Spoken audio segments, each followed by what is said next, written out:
बहुप्रतीक्षित मुलाकात थी। सारी दुनिया की निगाहें इस मुलाकात पर थी, लेकिन इस मुलाकात में आप दुनिया के सबसे बड़े ताकतवर नेता डोनाल्ड ट्रंप को और ज़ेलेंस्की को ऐसे बात करते हुए देखेंगे, ये किसी को अंदाज़ा भी नहीं था।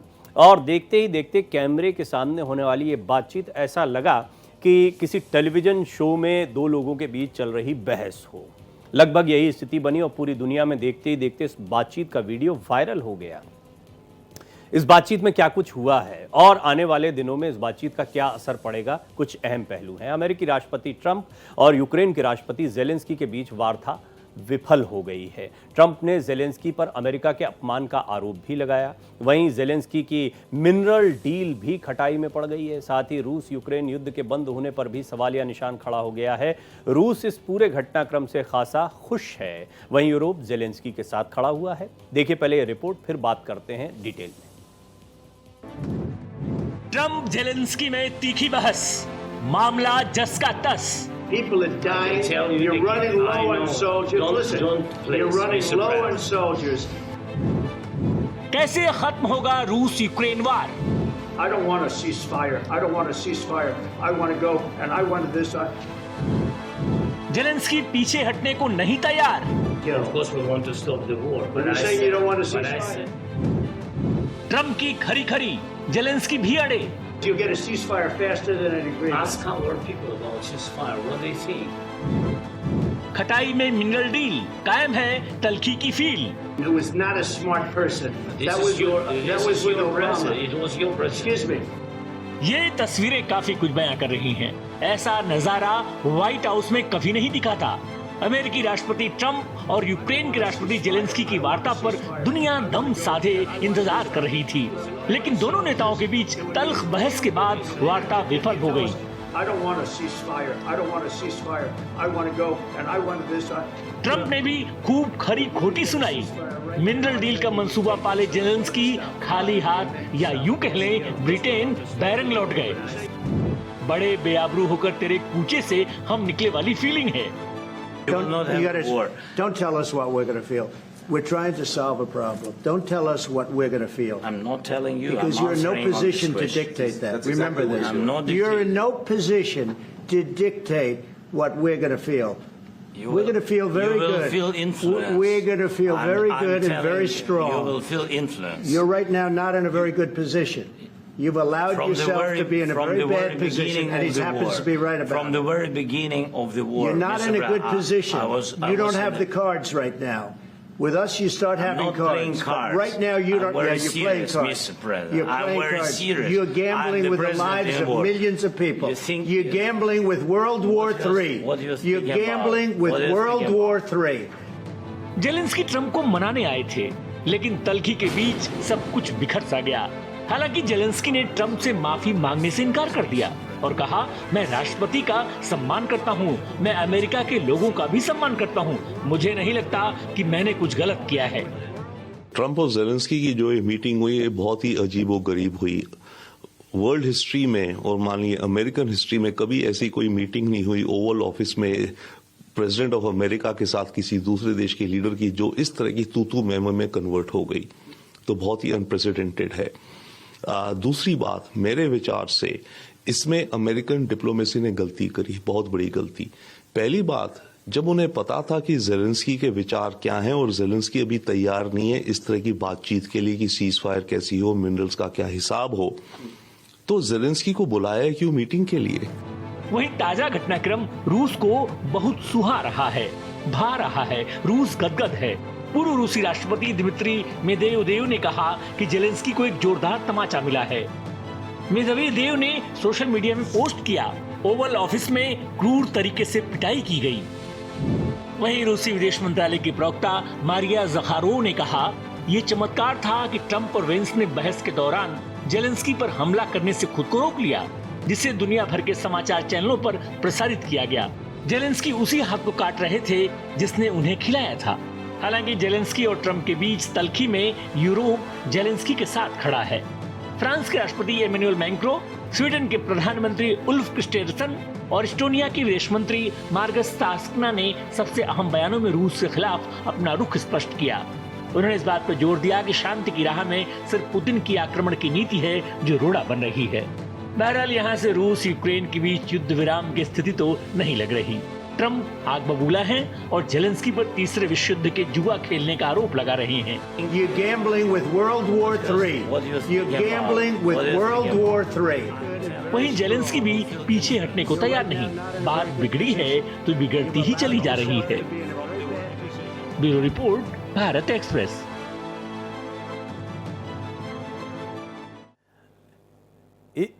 जो कुछ हुआ है बड़ा दिलचस्प रहा है और इसमें अलग अलग तरह की एनालिसिस आपके सामने आ रही है, लेकिन बहुत दिनों से हम अमेरिका के साथ में भारत के जो संबंध हैं और अंतर्राष्ट्रीय स्तर पर जो यूक्रेन और रूस के बीच की स्थितियां बनी हुई हैं उस पर बात करते आए हैं देश के जाने माने विदेशी मामलों के जानकार संजीव श्रीवास्तव जी से। आज एक बार फिर मेरे साथ मौजूद हैं। तो बहुत सारे मसले हैं, मैं भी संजीव जी आपका स्वागत भी करता हूं और बहुत कुछ है जो मैं जानना चाहता हूं। सबसे पहले तो आज मुझे वीडियो देखकर लग रहा था कि ये दुनिया की दो ताकतें मिल रही हैं। दुनिया के सबसे बड़े ताकतवर देश के राष्ट्रपति से जेलेंस्की जो युद्ध में है, रशिया के खिलाफ टक्कर दे रहे हैं, चर्चा में है, इनकी मुलाकात चल रही है। बिग बॉस का कोई वीडियो चल रहा है, मतलब इसको यूं ही डाल दिया जाता तो लोगों को लगता कि शायद ये कोई फर्जी या एआई जनरेटेड वीडियो है, लेकिन हकीकत ये है कि एक सच्चा वीडियो है और इसमें इस तरह की बहस, क्या सचमुच ये बहस हुई होगी या इससे कोई मैसेज, इसको दिखाकर कोई मैसेज दिया जा रहा है? नहीं प्रवीण जी, ये जो वीडियो है, ये जो कल विजुअल्स सामने आए, ये एक वास्तविकता है और ये इस बात को स्पष्ट रूप से दर्शाता है कि ये जो रशिया और यूक्रेन के बीच का जो युद्ध को समाप्त कराने का जो प्रोसेस है कितना जटिल है और इसमें अनेक प्रश्न हैं। राष्ट्रपति जेलेंस्की की अगर बात करें तो उनका सबसे बड़ा संकट ये है कि यदि कोई रशिया और यूक्रेन के बीच में ऐसी डील होती है कि जिसमें कि उनको काफी नुकसान उठाना पड़ता है, तो वो एक लॉस ऑफ फेस से बचने के लिए भी वो अपनी पोस्चरिंग को टफ करने की कोशिश कर रहे थे। वहीं यूनाइटेड स्टेट्स ऑफ अमेरिका के राष्ट्रपति डोनाल्ड ट्रंप एक ट्रांजैक्शनल व्यक्ति हैं। वो अब नहीं चाहते कि अमेरिका के टैक्स पेयर्स का जो पैसा है वो ज्यादा यूक्रेन को दिया जाए। दूसरी बात, राष्ट्रपति ट्रंप का ये भी अप्रोच रहता है कि जो ब्लड शेड है, जो लाखों की संख्या में जो लोग मारे गए हैं, सैनिक मारे गए हैं, आम लोग यूक्रेन के मारे गए हैं, वो भी बंद होना चाहिए। और वहीं आप देखिए प्रवीण जी, तो रशिया भी बातचीत के लिए तैयार है। रशिया को भी इसमें हैवी लॉसेस हुए हैं। रशिया ने भी अब बड़ी संख्या में अपने सैनिकों की शहादतें उसने भी उठाई हैं और उसको तो अब अन्य देशों के सैनिकों को लेकर के, हथियारों को लेकर के लड़ना पड़ रहा है। तो ये युद्ध तो अंतहीन चल नहीं सकता था, इस युद्ध की समाप्ति होनी ही थी। लेकिन जहां तक राष्ट्रपति जेलेंस्की के इस पोस्चर का और ये जो हीटेड कन्वर्सेशन हुआ है उसका प्रश्न है, तो उससे ये स्पष्ट है कि ये जो प्रोसेस जो नेगोशिएशंस का होगा, ये बहुत ही जटिल प्रोसेस होगा और इसमें अनेक तरीके की ऐसी स्थितियां बनेंगी कि जिसमें कि राष्ट्रों के जो नेता हैं, जो कॉन्फ्लिक्टिंग पार्टीज हैं, वो एक दूसरे से हीटेड एक्सचेंज करते हुए भविष्य में भी नजर आ सकते हैं। और लेकिन इतना कहने के बाद प्रवीण जी, मैं अवश्य कहूंगा कि अमेरिका के राष्ट्रपति ट्रंप का ये जो अप्रोच है बहुत ही शुभ है, अच्छा है कि वो युद्ध शांत कराना चाहते हैं। भारत तो डे वन से ये कह रहा था कि युद्ध तुरंत शांत होना चाहिए, सभी नेगोशिएटिंग टेबल पर आने चाहिए। पर संजीव जी, एक बड़ा विरोधाभास ये है कि एक तरफ हालांकि सत्ता परिवर्तन भी हुआ है, जो बाइडेन और ट्रंप में बड़ा फर्क है दोनों की अप्रोच में, लेकिन जेलेंस्की जो कुछ अभी तक कर पाए हैं उसके पीछे अभी तक माना तो यही जाता रहा है कि अमेरिका का सपोर्ट रहा, अमेरिका की ताकत रही, अमेरिका का सैन्य स्तर पर भी सपोर्ट रहा, बेशक उसको खुल के ना बताया गया हो। और अभी वही अमेरिका जो है वो डांटते डपटते या एक तरीके से कि आप तीसरे विश्व युद्ध का जुआ खेल रहे हैं जैसी बातें कहता हुआ दिखाई दे रहा है। ये एक विरोधाभास भी देखने को मिलता है। देखिए प्रवीण जी, रशिया यूक्रेन के युद्ध के संदर्भ में मैं हमेशा से ये कहता रहा हूं कि ये युद्ध रशिया और यूक्रेन के बीच का नहीं था। ये युद्ध महाशक्तियों के बीच में ही परोक्ष रूप से लड़ा जा रहा था और यूक्रेन की टेरिटरी का इस्तेमाल एक बैटल ग्राउंड के तौर पर किया गया। यूक्रेन के सैनिकों के कंधों पर रख करके अमेरिका और नाटो ने बंदूकें चलाई और दूसरी तरफ रशिया था। जाहिर है कि महाशक्तियां डायरेक्ट वॉर कर नहीं सकती थी क्योंकि ये तृतीय विश्व युद्ध में बदल जाता, लेकिन जो महाशक्तियों के बीच में एक दूसरे के ऊपर वर्चस्व को बनाने की जो प्रतिद्वंदिता है वो यूरोपियन थिएटर में इस युद्ध की वजह से सामने आई। लेकिन अब महाशक्तियां ही लड़ रही थी। बाइडेन प्रशासन के दौरान तक महाशक्तियां बातचीत करने के लिए तैयार नहीं थी और अब महाशक्तियां बातचीत करने के लिए तैयार हैं।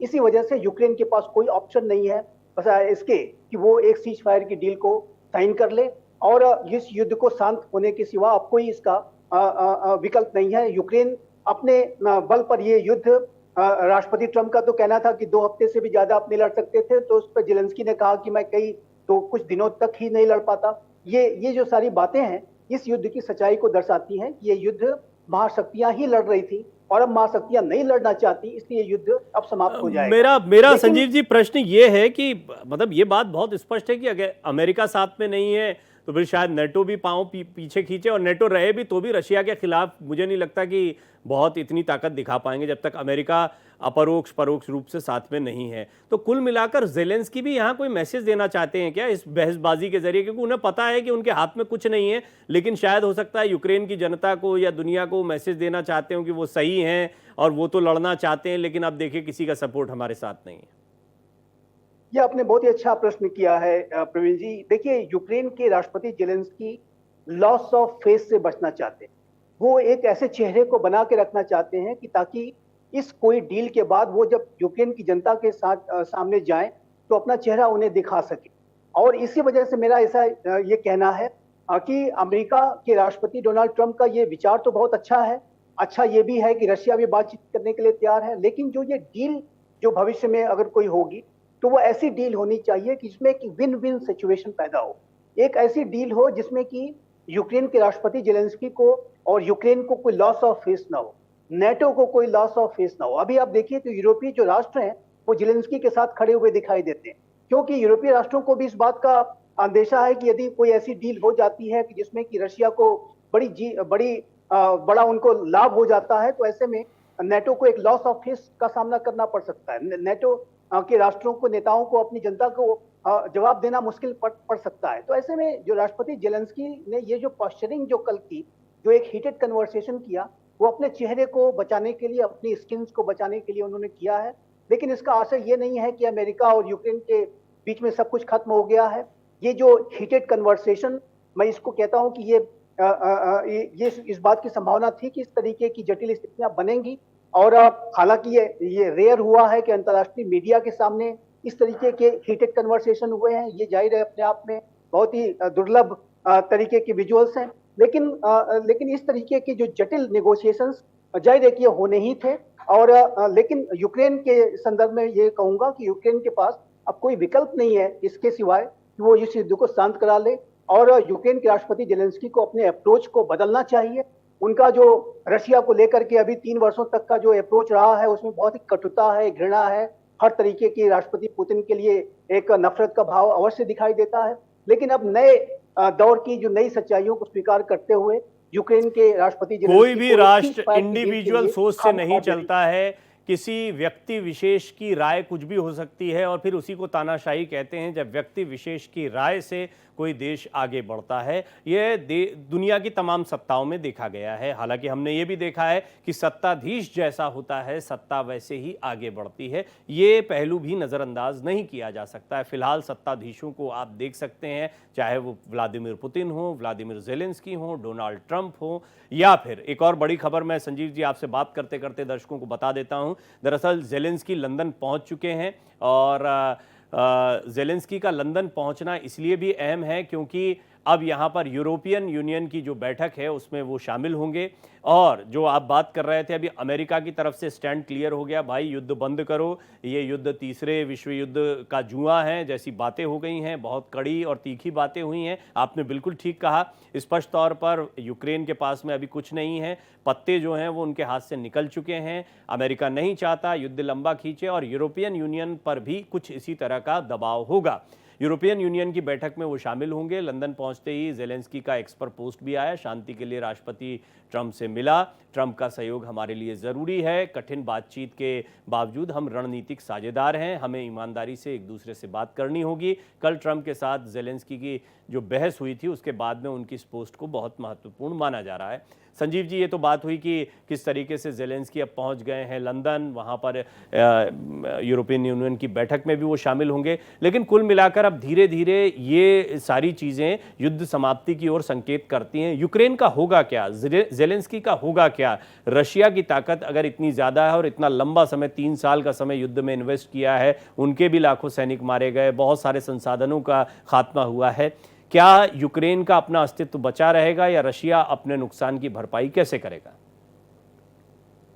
देखिए प्रवीण जी, रशिया और यूक्रेन के बीच में इस युद्ध का एक जो सबसे बड़ा लेसन ये लिया जा सकता है कि किसी भी राष्ट्र को, चाहे वो कितना भी छोटा राष्ट्र क्यों ना हो, कितना मध्यम जो है कैटेगरी का राष्ट्र क्यों ना हो, बड़ी महाशक्ति क्यों ना हो, किसी भी राष्ट्र को अपनी जो विदेश नीति, अपनी जो रक्षा नीति और अपनी जो पूरी सुरक्षा की जो प्राइमरी उसकी जो जिम्मेदारी है वो अपने हाथों में ही रखनी चाहिए।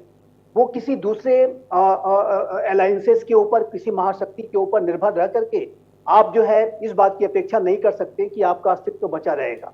और इस बात को ताइवान को भी समझना होगा, इस बात को जितने भी राष्ट्र हैं जो जहां कहीं से भी अपने अस्तित्व के संकट से जूझ रहे हैं या कोई खतरा महसूस कर रहे हैं, उनको इस बात को समझना होगा कि उनको अपनी रक्षा की तैयारियां स्वयं करनी होगी, अपने युद्ध स्वयं लड़ने होंगे। और यूक्रेन एक ऐसा राष्ट्र था जिसके पास तो एटॉमिक वेपन्स जैसे जो न्यूक्लियर पावर भी थी, लेकिन जाहिर है कि महाशक्तियों के झांसे में आकर के, रशिया के झांसे में आकर के और बाद में नेटो के झांसे में आकर के इसने अपनी जो सारी डिसीजन मेकिंग थी सब दूसरों के हाथों में दे दी। और एक नेटो में जाने की जो जीत को लेकर के उन्होंने अपनी जो खुद की जो डिस्कशन थी उसको गिरवी रख दिया, दूसरे के हाथों में दे दिया। और इसका परिणाम ये हुआ कि ना तो आप घर के रहे, ना तो घाट के रहे। और ये जो एक बहुत ही अजीबोगरीब स्थिति है, दयनीय स्थिति मैं कहूँगा, वो जो राष्ट्रपति जेलेंस्की की दिखी है वो दुनिया की लेसन है। और मेरा ऐसा मानना है प्रवीण जी कि यदि आप नॉर्थ कोरिया के तानाशाह किम जोंग उन को देखें या ऐसे ही कुछ अन्य जो है नेताओं को देखें, तो ये जो नेता है ये बड़े ही सूक्ष्म तरीके से उन्होंने अपनी जो पोजीशन ऑफ स्ट्रेंथ को स्वयं से डेवलप करने की कोशिश की, किसी के ऊपर आश्रित ज्यादा नहीं हुए। नॉर्थ कोरिया के तानाशाह की मैं हालांकि प्रशंसा नहीं करूंगा क्योंकि वो तानाशाह ही है, लेकिन उसके साथ एक सबसे बड़ी जो उसका जो असेसमेंट है अंतर्राष्ट्रीय राजनीति को लेकर के, वो बहुत ही सटीक है कि वो अपनी पोजीशन ऑफ स्ट्रेंथ पर, अपने हथियारों के बल पर और अपने ताकत के बल पर वो अमेरिका से डील करता है। और इसी की वजह से अमेरिका उसका कुछ बिगाड़ नहीं पाया है अभी तक और वो अपनी शर्तों पर कायम है। तो ऐसे में लेकिन पूरी दुनिया में संजीव जी मैंने ये देखा है कि बड़ी बड़ी ताकतें सामरिक महत्व की जगहों को, सामरिक महत्व के देशों को जो बड़ी ताकतों पर वॉचडॉग का काम कर सकें अपने फायदे के लिए इस्तेमाल करती हैं। वो जगह इसलिए महत्वपूर्ण हो जाती है, चाहे वो यूक्रेन हो। आपने कोरिया की बात की, हालांकि उनका आपस में ही उत्तर कोरिया दक्षिण कोरिया का चलता रहता है, तो वो आपस में उलझे रहते हैं। हालांकि उन पर भी वॉचडॉग के लिए फिर हम देखते हैं सपोर्ट सिस्टम होता है। इसी तरह चाइना के मामले में हम देखते हैं, इसी तरह के दुनिया के किसी भी अन्य देश को देखा जाए, बल्कि भारत भी इससे कम पीड़ित नहीं है कि चीन किस तरीके से अलग अलग जगह अपने बेस बनाने का प्रयास करता है। अमेरिका और अन्य बड़ी ताकतों का भी यही मकसद रहता है। मैं इस पर आपसे और थोड़ा सा बातचीत करूंगा क्योंकि इमैनुअल मैक्रों का जो बयान है वो भी बड़ा महत्व का है, लेकिन उससे पहले एक दिलचस्प पहलू ये भी रहा, दिलचस्प कह लीजिए, दुखद कह लीजिए या स्टेज्ड कह लीजिए, जैसा मैं शुरुआत से कह रहा हूं कि ओवल ऑफिस में अमेरिकी राष्ट्रपति डोनाल्ड ट्रंप और यूक्रेनी राष्ट्रपति जेलेंस्की की मुलाकात होती है, बातचीत होती है, हीटेड आर्गुमेंट का वीडियो वायरल होता है। लेकिन मैं आपको बता दूं कि यहां उनके लिए भोजन की व्यवस्था की गई थी और एक प्रोटोकॉल होता है कि राष्ट्रपति को छोड़ने के लिए बाहर जाया जाता है। ये दोनों चीज़ें नदार है। उनका खाना वैसे ही पड़ा रह गया, खाना वाना खा के नहीं गए हैं, अब तो इंग्लैंड पहुंच चुके हैं। और दूसरा, उन्हें छोड़ने के लिए भी औपचारिक तौर पर कोई बाहर नहीं आया। तो कुल मिलाकर जेलेंस्की की ये यात्रा या तो इसको बहुत ही बड़ा फेलियर माना जाएगा या फिर शायद यही तस्वीरों के जरिए दिखाया जाना था। लेकिन ये चीज़ भी एक सामने आई, इसको भी एक रिपोर्ट के जरिए देखते हैं।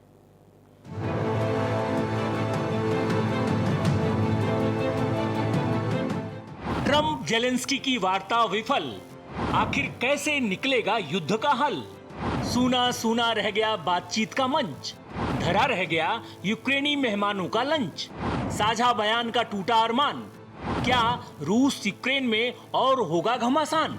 अमेरिकी राष्ट्रपति डोनाल्ड ट्रंप और यूक्रेन के राष्ट्रपति जेलेंस्की के बीच तू मैमे में एक बात नोटिस की जा रही है कि यूक्रेनी प्रतिनिधिमंडल जो पास के कमरे में इंतजार कर रहा था वो लंच के लिए इंतजार करता ही रह गया। तीखी बहस ने इनका भी खाना खराब कर दिया। आखिर लंच में क्या क्या था? उनके लिए तैयार स्प्रिंग ग्रीन सलाद, रोजमेरी रोस्टेड चिकन और क्रीम ब्रूले जैसे खाने की चीजें व्हाइट हाउस में रखी रह गईं। किसी ने उन्हें छुआ तक नहीं। दरअसल जेलेंस्की मिनरल डील के लिए अमेरिका पहुंचे थे, लेकिन बात बिगड़ जाने से डील भी नहीं हो पाई। ट्रंप ने बीच में ही बातचीत बंद कर दी और जेलेंस्की भी व्हाइट हाउस छोड़कर अपने होटल चले गए। व्हाइट हाउस के अधिकारियों के मुताबिक जेलेंस्की को जाने के लिए कहा गया था। हालांकि विफल बैठक के बाद यूक्रेनी नेता ने बातचीत को पटरी पर लाने की कोशिश की, लेकिन राष्ट्रीय सुरक्षा सलाहकार माइक वॉल्ट्ज और विदेश मंत्री मार्को रूबियो ने यूक्रेन के अधिकारियों को बताया कि ट्रंप ने जेलेंस्की को तुरंत व्हाइट हाउस छोड़ने को कहा है। और तो और व्हाइट हाउस में उनका लंच रखा रह गया। आखिर ऐसी तलखी के बीच कौन खाना खाता?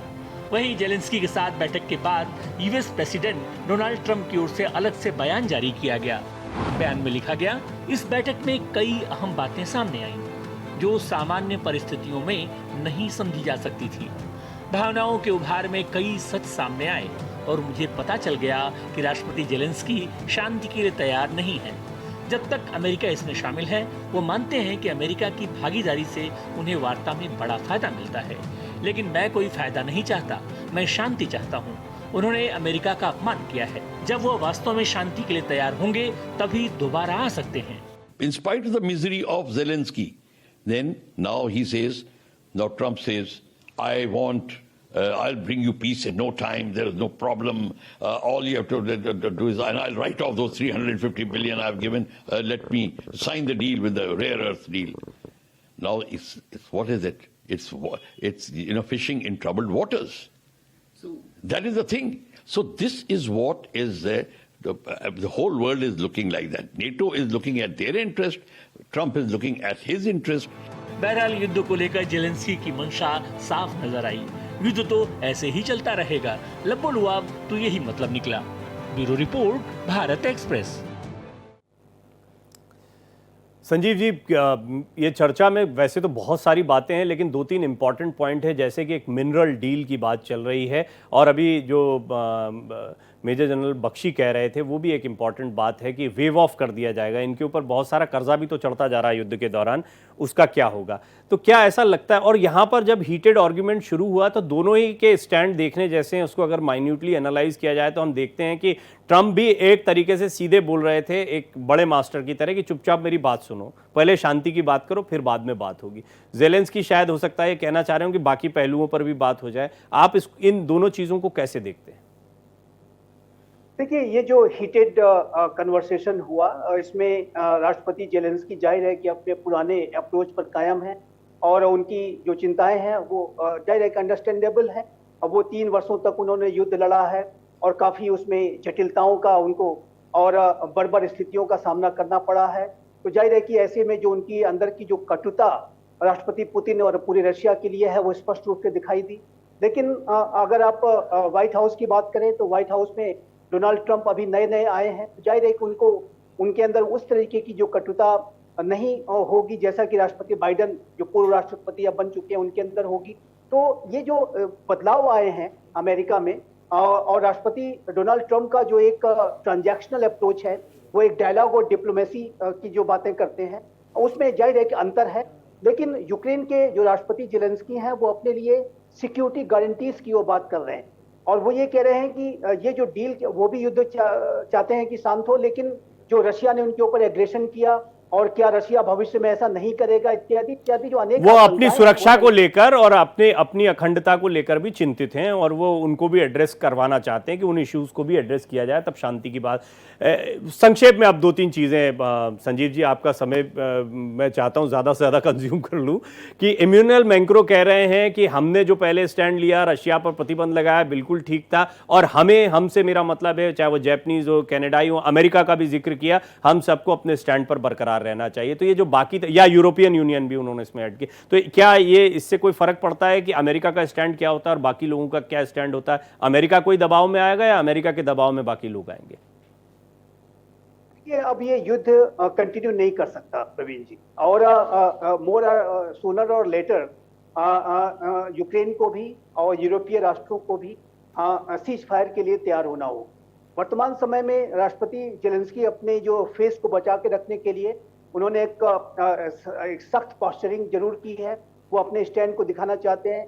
जो और यूरोप के राष्ट्रों के ऊपर रशिया का जो एक थ्रेट बना रहता है उसको ध्यान में रखते हुए यूरोपीय राष्ट्र भी एक पॉस्चरिंग करना चाह रहे हैं। यूरोपीय राष्ट्रों ने यूक्रेन के साथ खड़े होने की संकल्पबद्धता जताई है, लेकिन चूंकि अमेरिका इस पूरे युद्ध का एक सबसे बड़ा जो एक साइड था और वो अब युद्ध नहीं करना चाहता। वो अमेरिका अपने पैसे कुल मिला के मेरे सवाल का जवाब यह कि अमेरिका का दबाव इन लोगों पर, इन शक्तियों पर ज्यादा पड़ेगा और ये युद्ध अब सस्टेन नहीं करेगा, जैसा आप कह रहे हैं। एक और चलते चलते महत्वपूर्ण बात है कि आपको लगता है आने वाले समय ये पहला मौका था कि इस तरह से इतनी बड़ी वार्ता जो है वो कैमरे पर सार्वजनिक हो रही थी, चाहे वो देश की बात हो, विदेशी चर्चाओं की बात हो। हम देखते हैं अंदर खाने बातें हो जाती, लोगों को पता नहीं लगता क्या बातें हुई, बाद में साझा प्रेस कॉन्फ्रेंस के जरिए या प्रेस रिलीज के जरिए पता लगता है और उसमें फिर दोनों के बयान भी अलग अलग आते हैं, नहीं ये नहीं था, वो नहीं था।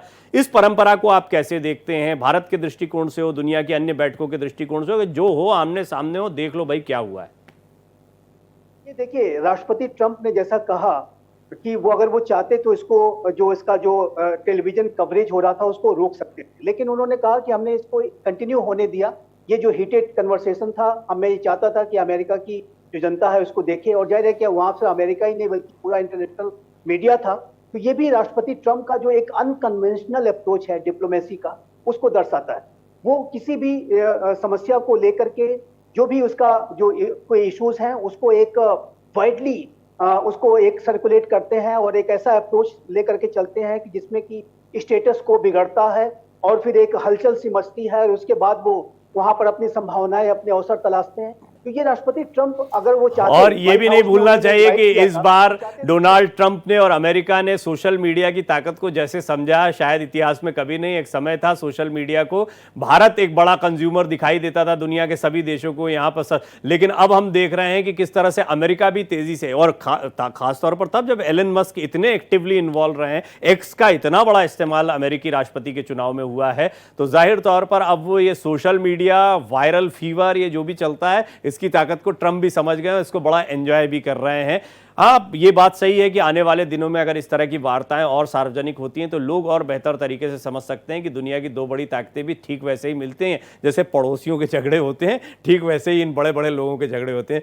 संजीव जी, बहुत बहुत धन्यवाद आपका, आपने संक्षिप्त में ही लेकिन बहुत विस्तार से चीज़ों की जानकारी दी और काफ़ी कुछ समझ में आया इस विषय में। तो ट्रंप लाल, ज़ेलेंस्की बेहाल। ज़ेलेंस्की पहुँच चुके हैं लंदन, यहाँ पर यूरोपियन यूनियन के साथ जो उनकी बैठक होगी वो बड़ी महत्व की है। फ्रांस तो साथ में दिखाई दे रहा है, लेकिन जैसा संजीव जी ने कहा, अगर अमेरिका साथ में नहीं है तो ये बाकी की ताकतें भी साथ में नहीं होगी, ये युद्ध सस्टेन नहीं कर पाएगा। अपडेट देते रहेंगे, इस बुलेटिन में इतना ही।